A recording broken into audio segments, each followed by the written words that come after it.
Hi everyone, Vladimir is here with our multi-platform game development tutorial part 9. Today we have an important day because today we make one more step towards calling our game a game.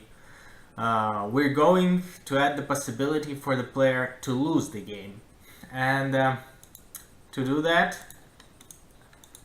it won't require much, but the plan is pretty simple. As soon as the warning effect ends, we are going to reduce the player's lives, and if the player's lives reach 0, we'll just quit the game. It's not the best thing to do, but for now in our development process, let's do this. So without further ado, let me get back to my desktop. Here it is. And first thing first, we need to modify our warning effect, and this is going to act we will implement a public interface which will we use as a listener, and this listener is going to be called after the effect ends to alert our game logic about our changes, that the effect has ended and the player maybe should lose the lives. It's going to work the same way as the enemy alerts the game logic. We have the listener which sends the command, and the command triggers in the game logic. So we only need one method. Let's call it onEffectOver, and we're actually going to pass warning effect. The idea is to pass this effect to our interface, so it will be able to evaluate which effect has ended and get the coordinates. And after that, we actually need to declare a listener, right? Public is redundant. Private warning effect listener, and just call it listener. To accommodate it, adjust the interface, adjust the create function, which will take this interface, call it listener, 5th parameter, and we actually need to pass it to our init function. And to do this, we also need to modify our init function, which will accept the listener as the 5th parameter, similar to our create function. So warning effect listener, and don't forget to make an assignment. Okay, this part is somewhat done, but what we need to do is, well, to call the actual function, right? In our update, if we are still alive, to avoid triggering our listener 2 times, and if our listener is not equals null, we call onEffectOver and pass this. So it's that easy. Apart from this, I think we're going to need the access to field X and field Y variables to compare them with the player's position. If player position matches the effect position, meaning that the player could not dodge our cool attack effect, the lives are going to get reduced.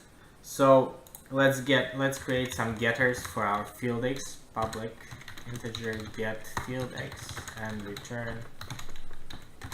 It's pretty straightforward. Let me just zoom it a bit, and return our field Y. So I think we're done with warning effect for now. After that, let's get to our player, because okay, we get to determine if the player needs to get her lives reduced, but the player doesn't have any lives. So let's introduce the lives for our player. Private integer lives. It's going to be a separate one more parameter in our player function. In the player constructor. We are going to assign those lives accordingly, and we also need the getter to get those lives to our game screen or to our game logic, and well, a damage function when the player takes the damage. So the first one is, both ones are very small, so the first one is take damage. We will pass the value, how many damage player takes, lives, and we simply subtract the value.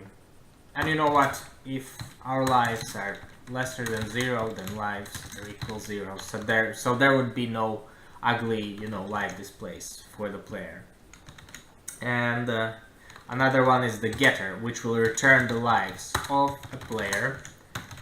You just get lives, and it returns lives. Pretty straightforward. The only thing we need to do is to adjust the game logic now. We go back to our game logic. First things first, let's pass the necessary lives parameter to our player. Make a separate constant for that. I'm probably going to name it. How should I name it? I'm going to name it default player lives and make it equal.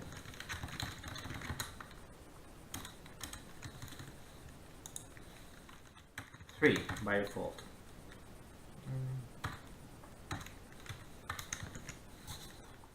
After that, we are passing it to our player constructor, and the thing that we need to change is actually to address the create function, which now requires the warning effect listener, as we talked.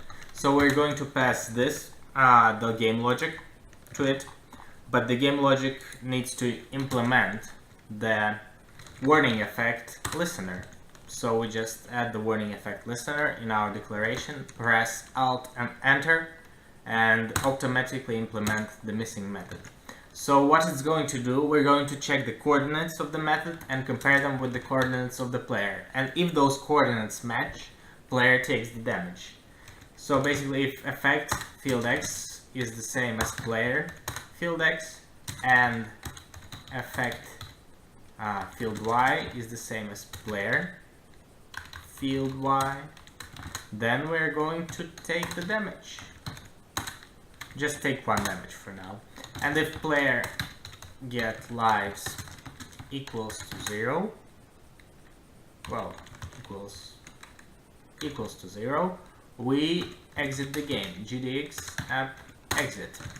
Note that it won't work that well on Android, because it will probably pause the activity instead of closing it entirely, but for science I'm going to show it that way. And if you see the enemy is going to attack us, here are those red warning signs, and we're just going to actually intentionally get into them. After the warning sign disappears, the player takes damage. We're not seeing it right now, but we're going to make it distinguishable later. And after player took 3 damage, the game closes itself. So yeah, as I said, there are 2 not so good practices, like poor practices, let's call them that way, in this approach. Firstly, the player does not see when it takes the damage. The player needs the feedback. Player needs to know when something happens, and the damage is a huge part. Second thing, the game exits when the player dies. So both of those things need to be adjusted later. But for now, this will do. Thank you for following this lesson, and in the next video I will probably going to address those 2 issues. Right, again, thank you for watching and see you next time. Vladimir is out. Cheers!